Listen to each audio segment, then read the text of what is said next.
Do not adjust your radio dial. You are tuned in to the Mark Order Podcast.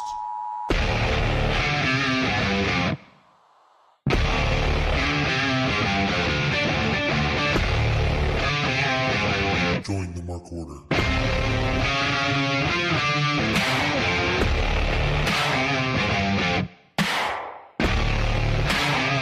Hello, it is Wednesday night, so you know that means a hard cut by Ryan on the music.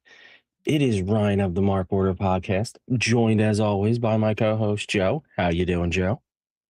Oh, as always, at least back-to-back weeks so far. I'm good. How are you? Most of the time. We'll say mostly by Joe. I'm good. Hopefully less coughing this week. I have a cough drop in now. Again, if anyone's like, how are you still sick? I just am. I can't seem to shake whatever the hell this is. Hey, if Kate can have COVID one time, you can be sick for a month. It's literally been, I was telling Joe before the show, guys, it's been a month. I'm on the fourth week. It's starting to get to me. We are not joined by Kate. She decided to counter program us tonight. She is on that other place. So chances are most of you are over there with her probably, but it's very rude of her. I think she's a very rude person.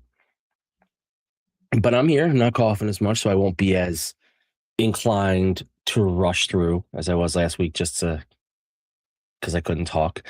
You know, someone named Papa Stronzo. I don't know. Is it that guy Tony maybe from Shining Wizards? He says Kate sucks. Am I right? Can't disagree.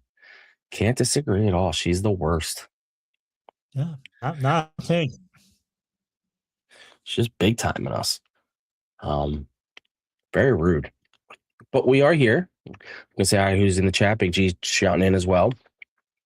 We're covering Dynamite on February 25th. I think I titled it right. Nope. I titled it wrong. I knew I did something wrong. Oh well.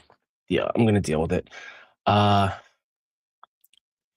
yeah, here we are. So, Joe, was there any news this week that I missed? I'm gonna start with that. Was there any? I don't think so. No, I mean, there's the ROH news, which is AEW adjacent. There was the whole, AEW filed a trademark for being paid in full for a tag team.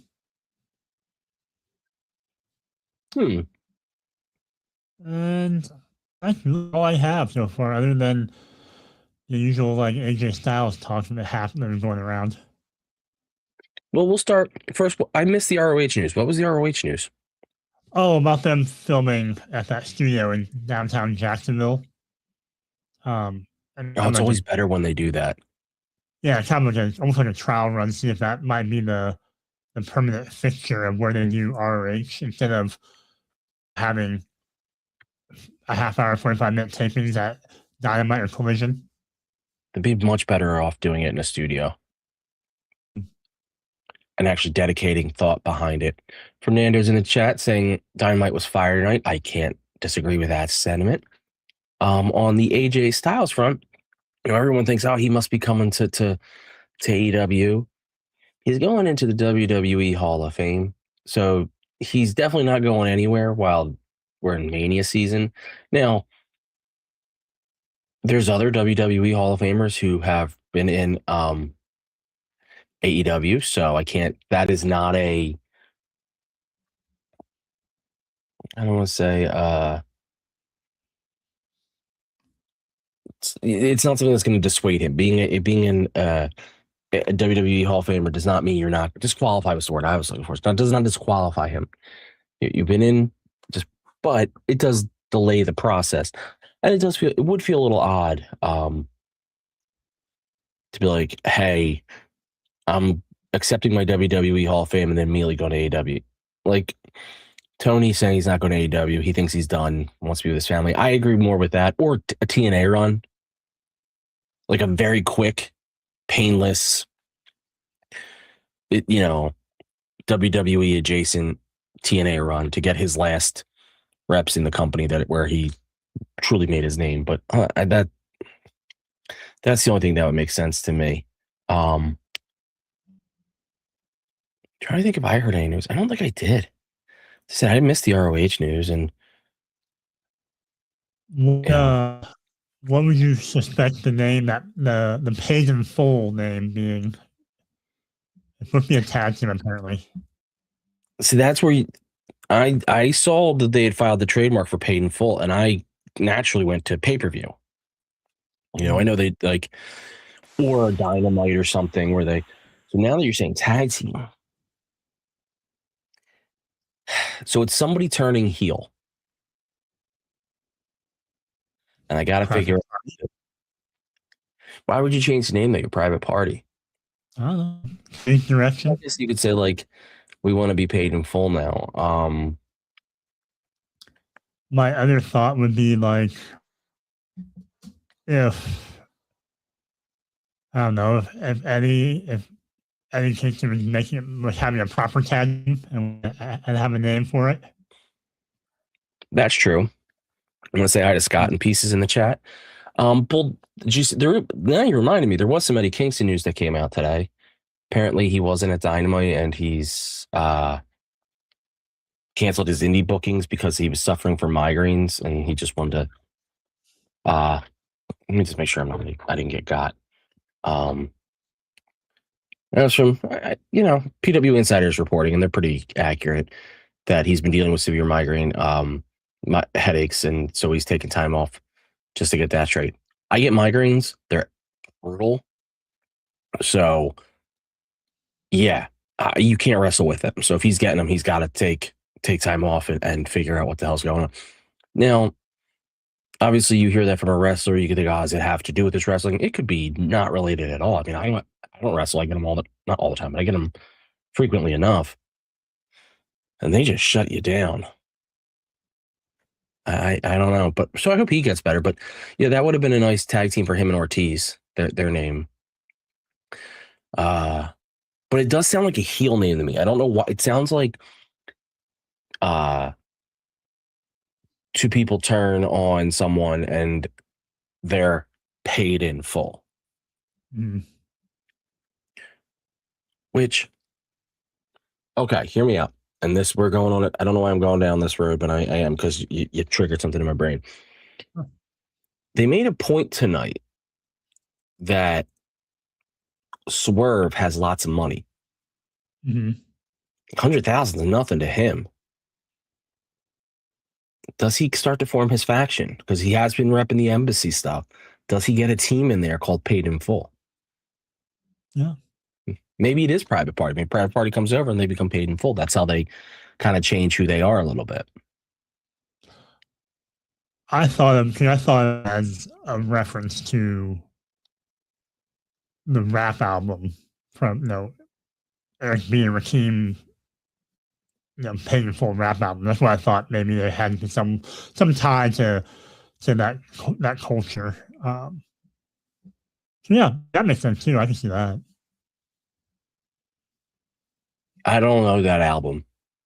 No, Eric B. and Rakim. No. 80s rappers, man. Come on. There's a lot that just passes me by, and that's just one of them.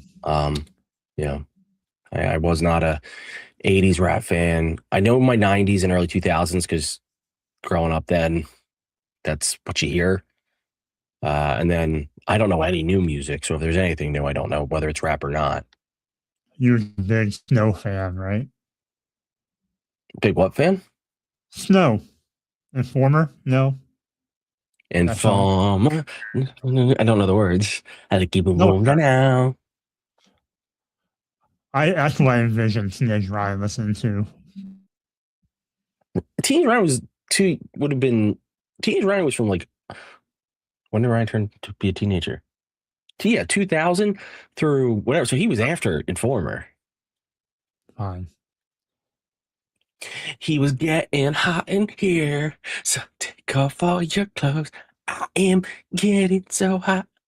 So I used to row crew for in high school, and we had to get up at like 4 a.m. to go practice. We practiced before school. And this is obviously back before streaming. I think this is the days where you just had what channels were on there. And so almost every single channel was on infomercials. Like there literally was not one thing on. So the only channel that had stuff on was MTV, and it was just music videos. And they played two songs. I can remember them for both my two. I only rode for 2 years. I can remember for my 2 fucking years of rowing. And It's Hot in Here by Nelly was on every goddamn morning. And This Love Has Taken Control of Me. She's by Maroon 5, whatever. Every fucking morning in my head. It was ridiculous. I don't know why those two songs got consistently played. Okay. That makes sense. Just sharing some life. That's some peak TRL era. I know you don't care, but I just thought it was interesting to share some bit of my life. Yeah. I care about your life. I do. No, you don't, and it hurts my feelings. First Kate ditches us, and now you don't care about my life. I don't even know what I'm doing here anymore. I feel unloved. You're here supposed to be talking about Dynamite. Well, we should be, but I just could have used a little appreciation. That's all I'm saying. But I'll switch to Dynamite to make you happy. Okay, I'll switch to Dynamite. They were in Denver because I'm assuming because they called it the Mile High Mayhem match. So if they weren't in Denver, that'd be really dumb. We're in the Mile High Mayhem match here in Wisconsin. So let me start out the show with some of those, like, we're going to win promos, nothing there. But the first match is El Clone versus Jon Moxley. And this was a Continental title, what do they call it? What do they call it? Eliminator match, thank you. Mile High Madness, Big G's point. Sorry, I thought I had Mayhem in my head. I don't think the Continental title should have eliminator matches. It just feels like that should be one of those open titles, but that's just me. Well, there's no payoff. Like if no one's gonna win an eliminator match, then why have them? Well, someone did win one, Brody King. Fair. Okay. But no, I'm with you. For the most part, they lose. So which is why you have to have someone win every once in a while. Scott saying Kate's not coming back. Oh, Kate's coming back, or I'm invading Fightful. We'll see how this goes. I'm starting a war if that's the case. But okay, that's fair. I just feel like the Continental title, those secondary titles don't feel as much like they need eliminator matches. But that's just me. This was a fun match. You had the brutal brawler style Jon Moxley versus the quick agile style Clone. I mean, there was a good portion of the match where Moxley was just beating up Al Clone. Like he would dominating, which he was the face in the match, like the way this was structured. But he just brutalized him for much of the match. And then Al Clone would take advantage and pick his moments and then use his speed. They got to the final 5 minutes of the time limit. I actually thought maybe they would get to the time limit, and that was their way of avoiding Moxley take a loss. But no, Moxley did end up winning with the Death Rider. What did you think about the match? It was fine. I think they've really built Clone up with his singles record. So for him to lose clean to Moxley, it doesn't hurt him. But I don't know what you can do with him going forward now that he's suffered a loss. But I like the start of the match. I like the fact that they didn't go right into Moxley brawling and Clone flying around. It felt like very technical, very mat heavy. So that's kind of a fun change of pace right away.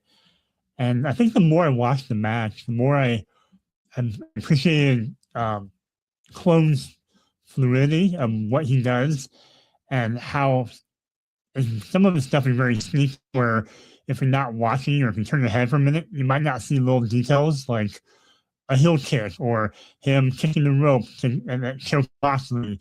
Just little things like that. I really appreciated the things he was doing. But yeah. I liked I liked Al Clone having Moxley in the corner and using the tag rope as a choke. That was that's a nice touch. But yeah, I mean, but you're right. What do they do with him now? He's lost. He beat everyone else, or beat a couple other people in the Death Riders now, but now he loses. So it's like, okay. I mean, his character is weird because he was supposed to feud with Hologram, and then Hologram never came about because Hologram got hurt. So yeah, I don't know what you do with him now. Like I'm with you. Do you?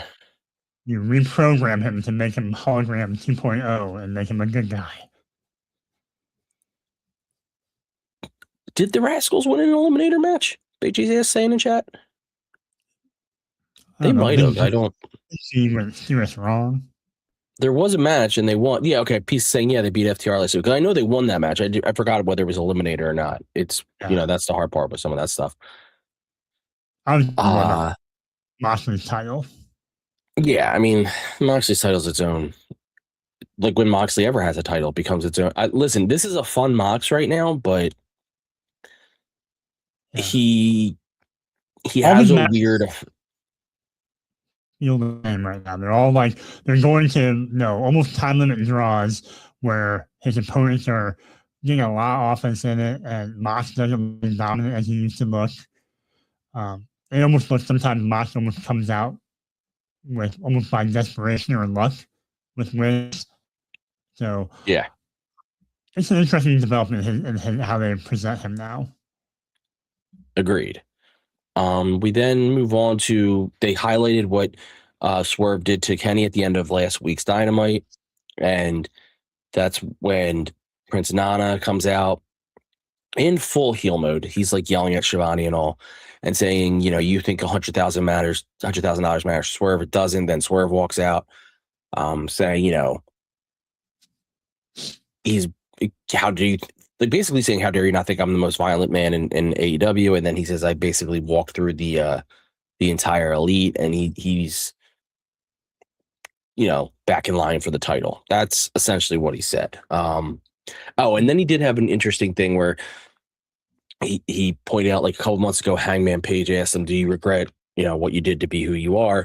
And he said, yes. And he goes, but now that I think about it, that was the most successful time in my career. So no. I love that touch of like, they're not ignoring the stories they told. They're just saying he in his mind has realized that he's more successful when he's evil. It's an interesting little, and for him that success really matters. So it's an interesting way of going about it, I guess. I don't know if you have any thoughts on it. I'm interested to see how his character does this time around, where it felt like before he turned face, when he was that evil heel who's the most dangerous wrestler, he felt like a tweener then, and now he kind of feels like a tweener again, where half the fans are gonna like what he does, half the fans are gonna boo him. So I'm interested to see how that plays out. I think he needs to commit, and all the fans need to really hate him. I think he needs some really like next level evil stuff, and hopefully the payoff is him and Heyman one more time again. Agreed. I mean, I think that is eventually where they're going to end up. Take some time to it, but get there. So we have our next match, which is Gabe Kidd versus Orange Cassidy. It's kind of funny because in some ways it obviously this is much more straightforward face versus heel than Moxley versus El Clone, but there was a similar story of like Gabe Kidd's a psycho brute, and he just brutalized Orange Cassidy, but Orange Cassidy's quick and he's clever, so he would outthink Gabe Kidd at points, and he would use his sloth style to piss Gabe off and take advantage of it. But then Gabe would hurt him again. And it was a story of basically this brutal fighter who's going to hurt you versus a very smart guy who's smaller. Gabe Kidd did eventually win by jumping pile driver. Now they protected Cassidy slightly because Orange Cassidy was going for the orange punch, and then Gabe pulled the ref in front of him, which is a heel move.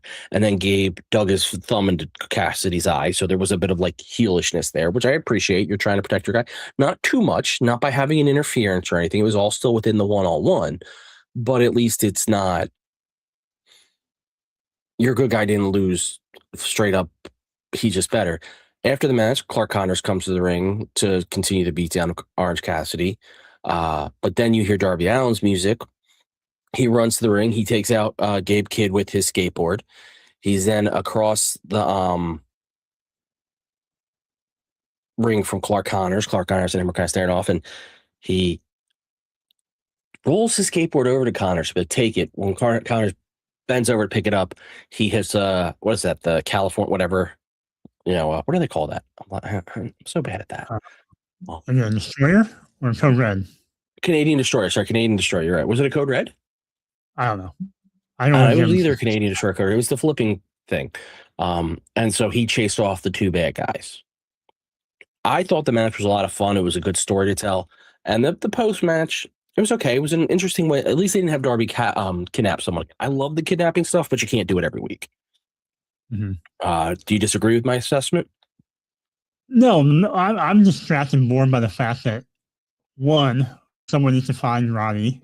And I like the little poster they had of looking for Roddy on Orange's entrance. And also, secondly, I want to know if someone had information about Roddy, what is the $15 gift card to?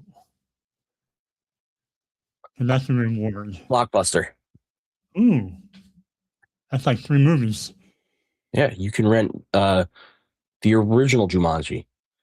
Oh. But otherwise, yeah, I thought if Gabe Kidd didn't win that match, I would be upset. I mean, Tommy. He had to win. Yeah. And like to your point, like the way he won with not having interference, I like that so much more because sometimes you almost expect Clark Connors to come in and interfere and do something because kind of been, I don't know, the way they've been acting lately when they've kind of had the numbers advantage.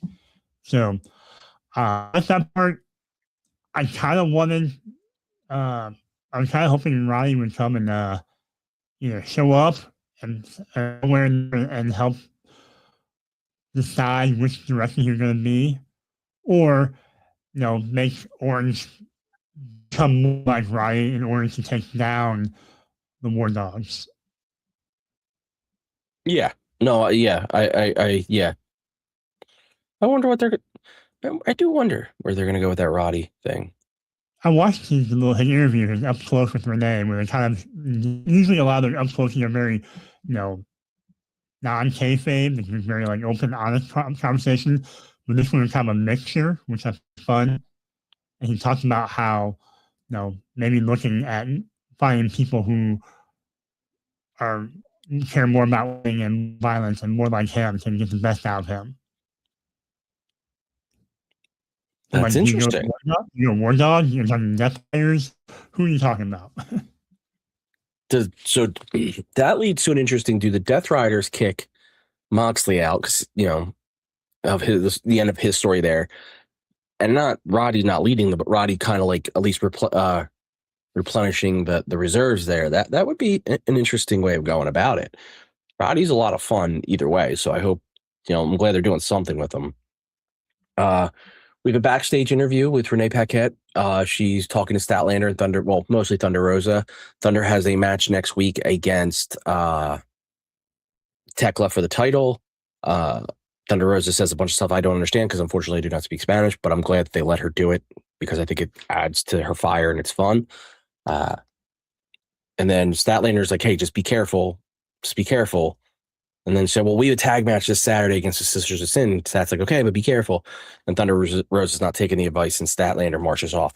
I mean, she marches off, and then Statlander follows. It is kind of interesting what they're doing on this, like, be careful thing. Like, I don't know where they're going with that. I don't know either, because you can't really turn Statlander heel, not in this program. The Sisters of Sin already have 3 people. I don't know if they're going to person that would come and help them. But yeah, I don't know what the why she's warning you about being so careful. You also can't do a fake injury with Thunder Rosa because she just came back from a real one. So like she's been gone too long to then sit her on the shelf again. Like that's not fun. You know, if she had been around and then she gets hurt, you could do a fake injury angle for a couple weeks to be like, hey, look what, so we'll see. I mean, I'm assuming they have something, but we'll see where it plays out. Scott thinks Tekla is going to beat the tar out of her. Probably. I'm not disagreeing with that. I just don't know where the be careful aspect of this is just weird to me. I don't know. We move on to Kevin Knight versus Mansoor. Mansoor, MXM, they're not on Dynamite enough. They're not on AEW enough. They're mostly ROH, and they're awesome, so they deserve more TV time. But this was a relatively quick match with Kevin Knight basically dominating it, and he won with the UFO splash. And then he gets on the mic and he expects Hangman to beat the hell out of MJF. He also spoiled MJF's stipulation that we would find out a little later, which was funny. Everyone pointing it out that he knew what it was and said it. He probably shouldn't have done that, but maybe they didn't care. And this was really a quick match. Slightly, it wasn't quite a squash, but it was borderline. I don't know if you have any thoughts. I always like Mansoor on TV. He's so much fun to watch, and I really like the fact where when Kevin Knight's posing and mocking Mansoor and doing his shit, you see Mansoor in the foreground trying to block the hard cam, not so when it focused on Kevin Knight. Love little things like that. They're really pushing Kevin Knight as a singles guy, and for a guy who's currently a trio champion, I really thought they would drop those weekends on Collision. I mean, they're pushing Kevin Knight as a singles, but whenever you push a guy as a singles when he's in a tag team, it always leads me to believe, is he going to betray his partner? Yeah, it's for Hilton. Yeah, like, is that going to happen? It feels like it's coming, but we don't know. Like, I mean, I don't know anything, but it feels like that's what they're setting out for. Pieces saying Mansoor got the jobber entrance. He kind of did, because he got a couple extra seconds in front of the camera. But yeah, they don't respect him. I'm just saying, facetiously. We then go to Scott thinks it should have been someone other than Mansoor, maybe, but Mansoor did a good job, so I'm glad they let it be Mansoor. We come back and we have Tony Schiavone in the ring, and he introduces Hangman Adam Page and MJF to talk about their stipulations at Revolution. And MJF calls Hangman brave because he's willing to put up his ability to fight for the title to have a stipulation, but he also calls him stupid for not knowing history because, hey, he also prevented someone else from winning the title in this company, that person being Cody Rhodes. But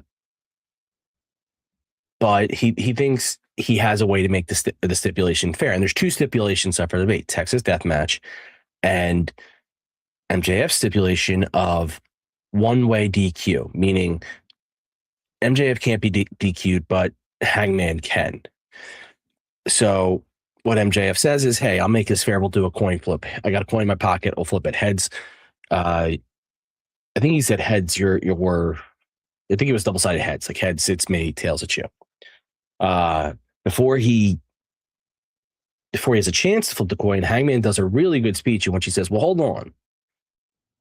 I don't think you know what you're getting into.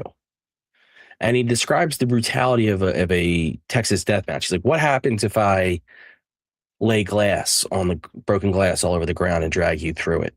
What happens if I wrap barbed wire around your mouth and tear out your tongue?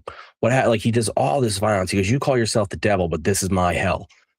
And it's just it was a really well done promo, because that kind of stuff affects MJF, because yes, MJF's had some brutal matches, but this would be like, it's in theory, this should be the next level. Then he managed to get the word, he managed to get dog shit and piece of shit both trending. Dog shit because he called it a dog shit match. He called MJF's match a dog shit match. And then I think he called MJF a piece of shit, so the crowd chanted both. The crowd was very into it tonight, which was very helpful. So that was fun. MJF flips the coin. Sure enough, it comes up on his stipulation. Now, every single person in that crowd, I'm watching on TV, said, there's no way that's not a double-sided coin. There's just no way. This is wrestling. So as MJF's about to leave, Hangman goes, do you think I'm dumb? Let me see the coin. MJF won't give him. He goes, let me see the coin. So he starts to, MJF won't do it. So he starts to walk away. And Jet Speed on this side and Brody King and Bandito on the other side all get in front of him and basically force MJF back into the ring and give the coin to Hangman. And sure enough, it's double-sided. Well, as they're about to flip a real coin, Tony Schiavone kicks in and said, Tony Khan said because it was rigged, it's a Texas death match. Now, here's my thing. I love all this, all fun. But here's my thing. They should use this as a way to back out the Hangman stipulation. They should say because MJF tried to cheat and he didn't want it, he tried his own stipulation, which was not what Hangman saying I'll put up my ability to fight you was not about getting a title match. He had that. It was about his ability to what kind of match it was. So they should use this as a way to back out because that's a really shit. Unless they have Hangman win, which I don't want him necessarily to win right now. But unless they have Hangman win, they need to find a way to get around that stipulation. And that would be Tony Khan saying, wait a minute. MJF rigged this. He tried to get away from it. He didn't give you anything. No, you're not allowed to have that stipulation. So what do you think of so I heard you say you agree with me that they need to get away from that stipulation. What do you think of that? And what do you think of the promo battle? Definitely once the pro thought, Heyman came out strong, like you said. MJF was fine on this one. I think it's sometimes a little dance of one guy is going to have more of the fire than the other sometimes. And tonight was Heyman's turn. It felt like I thought they were going to try to answer the questions we had after last week about, maybe they don't. Maybe they find another stipulation so we don't have to deal with Heyman losing and then having to deal with him getting coded.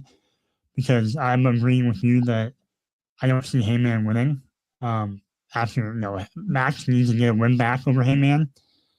So I think the idea of Tony, of the stipulation being Tony's stipulation and not Heyman's stipulation technically, could be a loophole going forward. If that ever get that swerve Heyman title match down the road. Yeah, no, absolutely. Like that they need to get away from it. They need to run away from it as fast as humanly possible. It's a bad stipulation.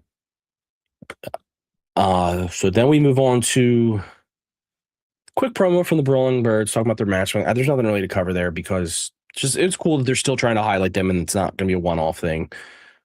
We then go to our women's tag match and our only women. What's it? What? I'm trying to get excited about them. I still haven't gotten super excited. I thought I would, but it seemed like I'm trying to think what team they were kind of remind me of. Kind of like the Brawling Brutes. It's hard sometimes to take them seriously. They just seem like, we want to fight and beat people up, and we're loud and brash. But I'm not getting a lot from them yet. And also I don't know why we're still waiting for the iconics or the inspiration. Sorry. Yeah, I don't. Well, yeah, I don't know. They should be coming over. Clearly, they're going to have more. We should be doing more with them because they're a nice established team. I agree with you somewhat on the Brawling Birds thing right now that they don't seem to have it yet. I'm willing to let them develop into it a bit because this is so new. They've had basically 2 promos and a match. Like, let them. Their best course of action here is to take everything that makes Jamie Hayter fun. Let them be fun. Let them be. But just make them freaking vicious in the ring. Just make them like I say absolute brutes. Make them that team that it's like kind of like the Road Warriors. Like you used to be of like they're gonna beat the hell out of their opponents and people will love them for that. And then they could be fun out of it. They could be talking trash and all out of it. But when they get in that ring, they should be violent. Like they should be that next level. That's just we'll see, but I'm willing to give them a little bit of leeway. I'm with you. It hasn't really fully clicked yet, but they also haven't given them anything to sink their teeth into. Introductionary. They've had basically 2 introduction vignettes in 1 squash match. Like not even a squash match, but 1 match. Like, yeah, they need to build into things. We then go to Babes of Wrath, Harley, Cameron, and Willow versus Megabad, Megan Bayne, and Penelope Ford with who's the new signee? Oh.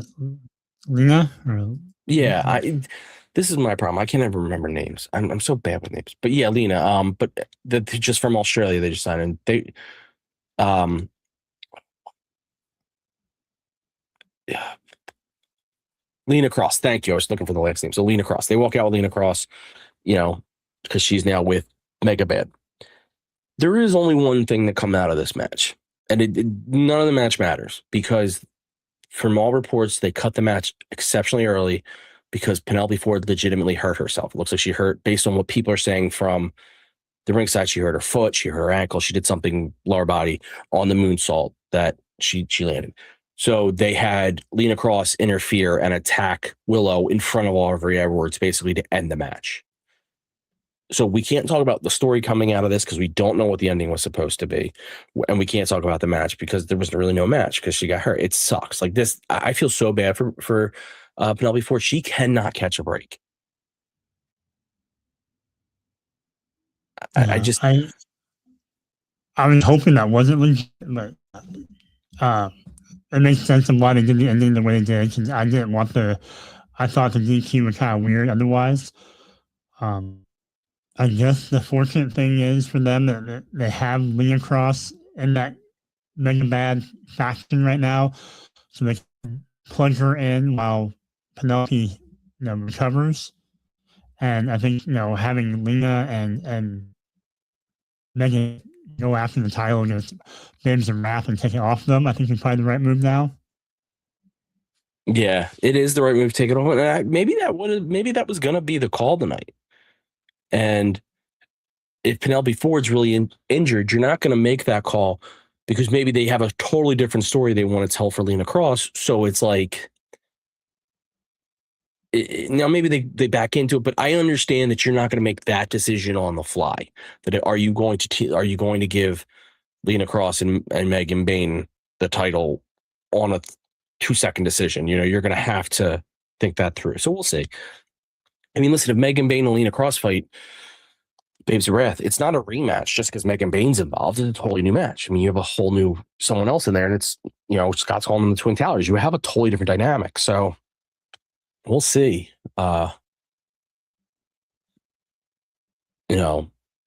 Pieces is saying Selena's probably supposed to be in the single scene. I agree. So they're going to have to look at it and see which way they want to go with that. We then move on to two big men just beating each other up when you have Brody King versus Mark Davis. Brody King, I felt like dominated a good portion of this match. I mean, I feel like he really beat the hell out of Mark Davis, but there were some exchanges of, your typical shoulders and chops and hits. And I know Davis even tried a chokehold at one point. Brody King won with his lariat, and then he gets on the mic afterwards and is like, hey, Swerve, you don't think I'm the most violent guy here? Because that's the contention. Swerve got mad that Brody King got called the most violent guy in AEW. Brody King says, you don't think I'm the most violent guy here? I'm going to show you what I am. And basically he challenged Swerve to a match at Revolution. And then Bandito gets on the ring and says, hey, I want to fight too. And Andrade El Idolo comes out. So I guess they're going to have a match at Revolution too. So what do you think of the Haas match? And what do you think of making Andrade what do you think of the matchmaking afterwards? I mean, who doesn't like a big Haas match, a big meaty match, a big, two salamis just slapping each other around. It was a fun match at that point. I think Brody attacked Davis's hand nearly enough. I thought he could have really, if he's really the best man and the most dangerous man, he could have really just went all in on taking Mark Davis's hand.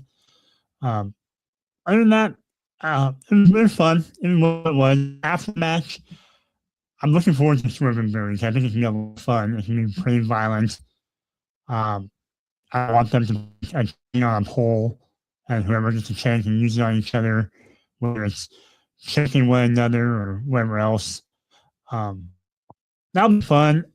Bandito and Andrade will be a good match. I'm looking forward to it. Probably not as much as the other ones, but it gives both of them something to do in the meantime.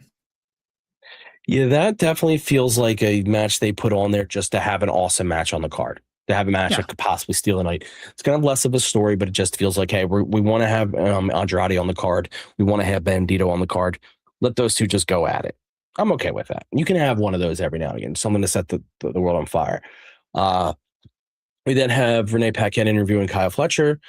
He addresses Tommaso Ciampa still wanting to have a rematch with Kyle Fletcher and saying, hey, well, Sylvie's gone. It's Pinky now, which is really funny to me because just they're fighting over the names of their belts. And then Okada walks up and once again talks shit on Takeshita. And then Okada says he's best friend, that Fletcher's his best friend, and they need to have a tag team match on Collision as Pro-Kata. A little bit of fun here. I mean, they definitely need to pull the trigger on the Takeshita Takeshita Okada story soon though. Mm-hmm. Yeah, we need some kind of, you think hopefully a revolution or some kind of pay-per-view that we get kind of resolution or a turn and get this figured out. But I will say I'm glad that the downtown didn't feel like it dominated the show like it had in past weeks. Yeah, agreed. They kind of took a step back. So then we move on to our main event of the evening. Wow, we're kind of flying through this, and I apologize. I thought we'd go a little longer this week because of me not coughing my head off. But you know what? We lost an entire match with the Babes Wrath, and so hey, AEW, maybe you should have more than one women's match on the card, and we can have another women's match to talk about. Just saying, just an idea. Well, I don't know how he's going to bring out the man. It's a cluster.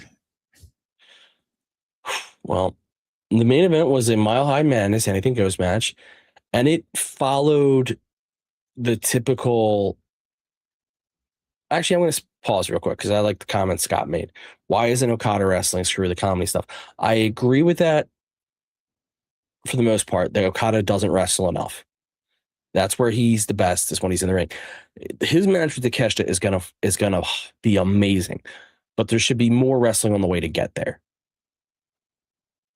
You know, even if it's just weekly where he beats someone in AEW, there should be more people should be going after his title. Like that's what's going. He's holding a title he never defends. More should be happening. That I'm with you, Scott. That is a very annoying thing about his title reign is that he doesn't wrestle. He had been finally looking good again, not looking good, but feeling like he had it looked like he knew where he wanted to be in AEW, and now he's not wrestling again. Get him in matches. But back to this insane main event. It was FTR and The Demand versus the Elite, which includes Jack Perry for this, and the Rascals. The Rascals being Desmond Xavier and Zachary Wentz. They started this as they do basically Anarchy in the Arena and any of their matches. Music doesn't get turned off, and just the groups spread out. And it was Jungle Boy's music this time, because he got jumped as he was walking out. And as they're all spread out, they play the music, and it is just violence personified throughout for the first however many minutes in the match while the music plays. It's a very fun way to start a match like this because it just has the music provides a feeling to it that I think if it was silent wouldn't. It lets you know that this is just insane. So you start on, you haven't seen, you have a moment where Toa does a running tackle over a thing, and you have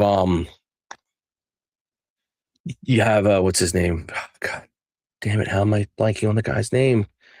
The dude in the wheelchair. Stokely, he gets push attacks, he's at the top of an entrance ramp, and he push attacks one of the Jacksons. I think it was Matt Jackson. That was funny. And then it eventually gets into the ring where you start having more move after move. Guy gets taken, get down, so then they're resting. This guy gets taken down. It looks like Toa is going to send. I think it was Desmond Xavier. He was going to send him through a table, off the entrance ramp, down to the ground through a table. And of course, those are the more brutal bumps, even though these guys are basically doing these dives themselves all the time. It looked like he was going to do that, but Myron Reed came out with a fire extinguisher and hit him with it turned on the fire extinguisher and hit him with the extinguishing fluid, and then kind of backed him into the ring. And then he did a cool ass dive in the ring that led into a cutter. I don't even know how he pulled it off. But then when he dove out of the ring to go make an attack, he got caught by FTR and then face slammed onto the table. And then he was essentially gone again. He took one move and was out, which was nice because otherwise the good guys would have a one-man advantage all match. And then it just became there was a 5-person super kick. There was one thing where they slammed, it was Xavier on the mat. They slammed him down, and then like 3 different corners jumped on him. It was move after move. It was awesome. It's very hard. I'm very bad at these because there's just too much going on. The Elite end up winning with a running knee. They hit a BTE trigger, and then on Ricochet, and then they throw Jack Perry into him to hit a running knee, whatever, into him, and then he pins him. So the Elite and the Rascals win by pinfall. Joe, what do you think of this in the best way possible clusterfuck? It was a lot of fun. I just don't know how to. I never know how to, like you said, I don't know how to break it down because there's so much happening. A lot of flips, a lot of table spots. A vacuum was used. It was a lot of fun, I'll say that. And I think having the team of the Elite and the Rascals, you knew what you're going to get. You're going to get a lot of high-flying action. And it felt like one of those matches where it's almost like a go-home match before the pay-per-view because, you have all the ingredients of guys who are feuding with one another. So we put them into a tag match or some kind of, 5-on-5. So now after this, we'll get the Bucks and FTR. You'll get Jack Perry and Ricochet. You'll get, probably the Rascals versus, Jason GOA. And, yeah, I just felt like one of those kind of go-home matches of the feud before they had the pay-per-view. But it was fun. And, no, I mean, I don't know how you could have ended the show without this match.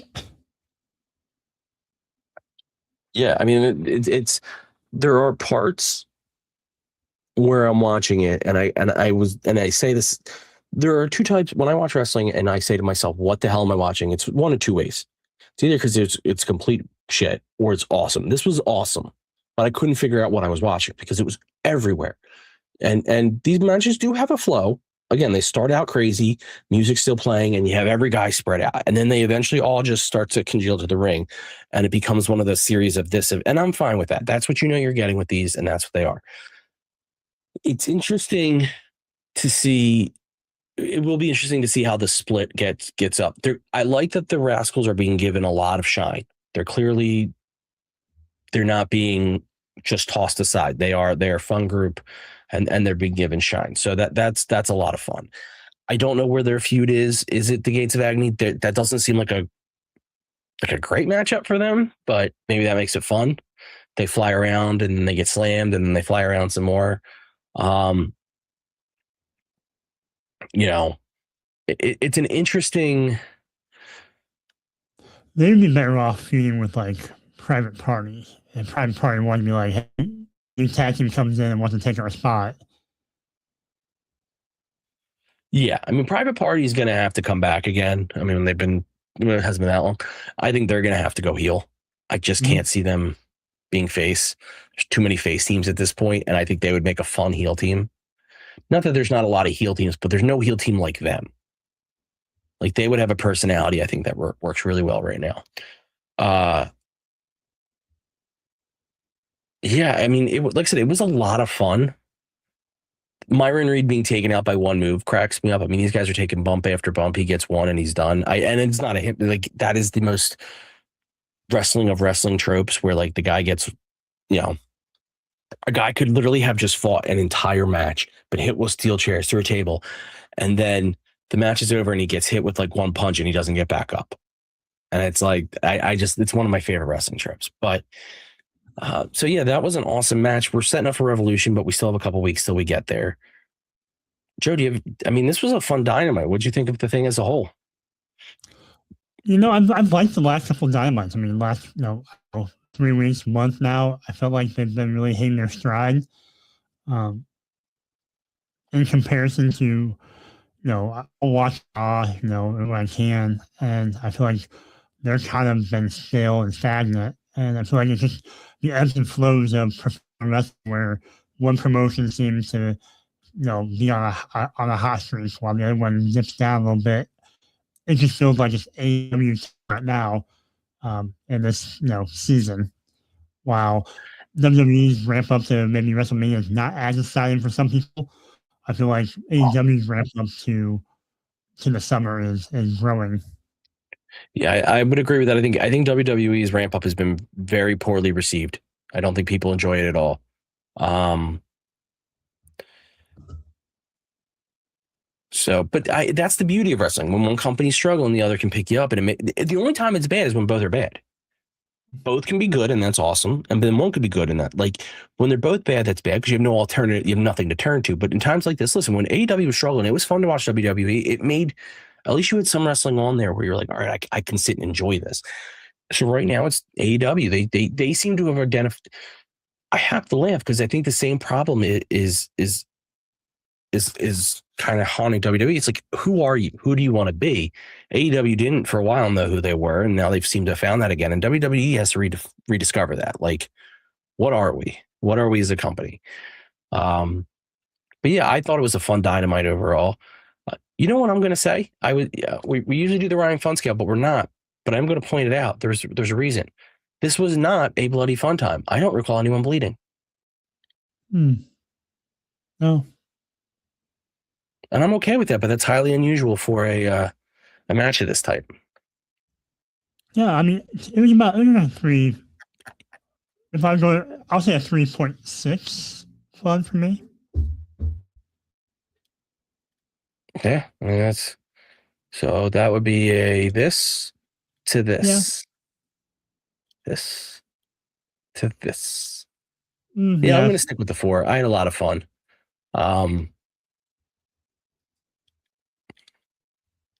So yeah, that's our review. A little shorter, but because I think we'd have another 10 to 15 minutes if the Babes of Wrath match didn't end early, because not only would we have the match to talk about, we'd have the implications. Right now, we don't know where the story in the women's division goes. Besides, we both know we want the inspiration to be back to be wrestling already if they're part of AEW, and they need to do something more with the birds of the Brawling Birds if they want them to develop into something. So, Joe, when you are not here, where can you be found? Oh, you can find me on social media. So, @_Asian Joe. Otherwise, you can find me probably at a local home goods store. Not home goods, but like a Home Depot or Lowe's lately, because I've been buying stuff for the house. Yeah, so when is your DIY channel coming out? Kate and I really want to see that. It's a really saturated market, but I'm excited to use the new pole saw I bought. Oh, you got a nice little pole saw? Yeah. I have a lot of trees now. They always make me nervous. It's a small saw. What if it falls off the pole? Well, I know it shuts off, but I'm not a good DIY guy. All right, so that's where you can be found. You can find me on all our socials at Mark Order Pod. You can follow my history blog at _Here for History at Here for History. There should be a new YouTube video out Friday, assuming my editing doesn't go to hell. I early apologize for my voice. You're hearing it now. My voice is worse. It's not gotten much better. But I couldn't keep putting it off because I couldn't talk. It's gonna be my longest one I've ever done. So have fun with that. And I want to thank chat, Scott, Pieces, Big G, Fernando, Tony. Thanks for hanging out. If you guys go into the Fightful chat, you can tell Kate she sucks and we hate her. And with that, I put out the outro and I play the outro.